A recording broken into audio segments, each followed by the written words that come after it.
You may have heard stories about haunted schools and cursed hospitals, but this story begins in a place that was once considered holy, a convent hidden deep in the woods, long abandoned and long forgotten, but not empty because she never left. They say she walks in silence, always praying, always watching, and if you hear her rosary beads clink behind you at night, don't turn around because the ghost nun doesn't forgive. It was 1983 when the convent was shut down. The church claimed lack of funding, but locals whispered a different tale. Sister Maria, a quiet, obedient nun, had vanished without a trace. She wasn't sick, she hadn't run away, she was simply gone. Some say she had discovered something dark, others say she had been silenced by the very people she trusted. 3 days after her disappearance, blood began seeping from the altar steps. They closed the vent the next week. Decades later, a group of urban explorers, four friends filming for a YouTube channel, decided to visit the convent. They wanted views. Instead, they got marked. They entered through the back, cameras ready, torches flickering. The place smelled like mildew, dust, and old prayers. The crucifixes were upside down. Chairs crashed into the floor like someone had crawled underneath them. Then they heard it, whispers in Latin coming from the chapel. One of them, Ali, laughed. Maybe Sister Maria wants her screen time. He should have never said her name out loud. Because from that moment, everything changed. Their cameras stopped working. The doors locked on their own. And the bell, the one at the top of the abandoned belfry, rang at exactly 3 a.m. No wind, no rope, just one long, slow ring.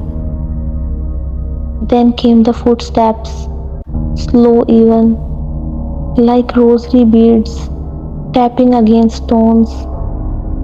Fatma, the girl filming the main vlog, looked into the broken mirror in the hallway and screamed.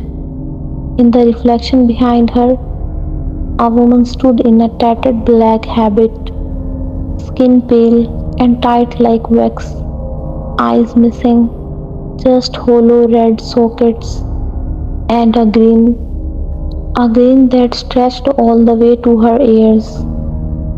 They ran, but every hallway led them back to the chapel. Inside, the altar had been replaced. Now it was a stone slab, covered in old blood, chains, rusty nails, and a single veil folded neatly at the center. One of them, Bilal, touched it. He convulsed, eyes rolled back, and began speaking in a voice that wasn't his. Confession denied, punishment eternal. Kneel before me. From the shadows she came, the ghost nun, floating, veil fluttering without wind, feet never touching the ground, but dragging beneath her a chain of bones, and in her hand a needle dripping with black blood. They tried to run again, but now each door led to a different memory. One room showed Ali as a child, lying to his dying grandmother. Another showed Fatma abandoning her faith after betrayal. Every room forced them to confront their sins. because Sister Maria wasn't seeking prayers. She was collecting confessions, the unwilling kind. One by one, she took them. Ali was found later in the bell tower, crucified upside down, eyes stitched shut. Bilal was never found, just a blood-soaked Bible with his name scratched into every page. Fatma escaped, or so she thought. Now every night at 3 a.m., she hears it, the rosary tapping on the floor, and her bathroom mirror fogs up with the words, "You still haven't confessed."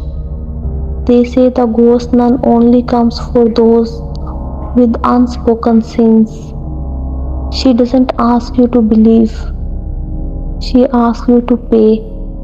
And once she hears your name spoken in the chapel, she adds it to her rosary.